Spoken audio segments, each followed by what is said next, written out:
Morning, everybody. I hope y'all can stand a few more minutes of me. But like some of y'all, I grew up in the church. I publicly professed my faith and acceptance of Jesus as my Lord and Savior, and was baptized when I was a kid in elementary school. And Brad, we might have even went to I went to Woodlawn. Where did you go to elementary school? Okay. So we go a little ways back. My walk had begun, but it was baby steps, trust me. My family regularly attended church, but that was primarily because my mama sang in the choir.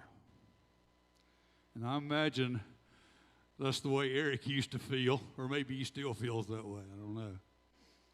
But I was primarily there to see my friends in Sunday school and then struggle but fail to behave during the church service.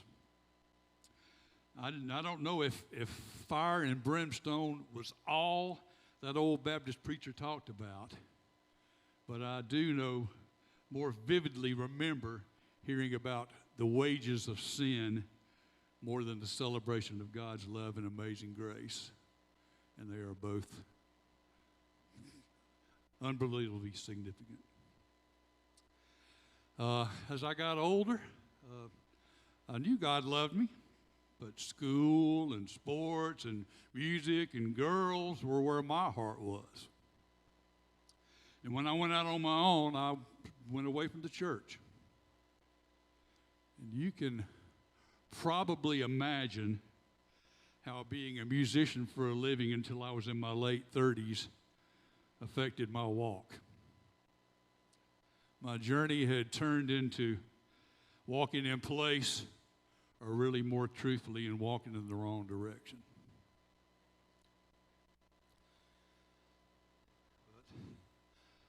But God was still with me, and He cared about me. I knew that because of this nasty little thing called a conscience that He gave me. That's what kept me within the most extreme boundaries. But because of that immature relationship with God, it also served to make me feel guilty about the way I was living. And I thank the Lord every day that change is gone. There's no guilt in this world. God threw away the rearview mirror. Well, you think you know about love. You love your parents.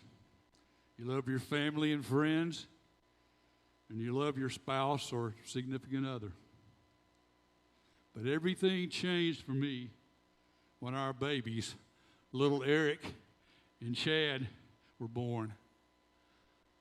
I never knew that you could love anything or anyone that much. So God grabbed me and said, "Now do you know what love is? Now do you have an idea how much I love you? I love you so much that I gave my only son for you."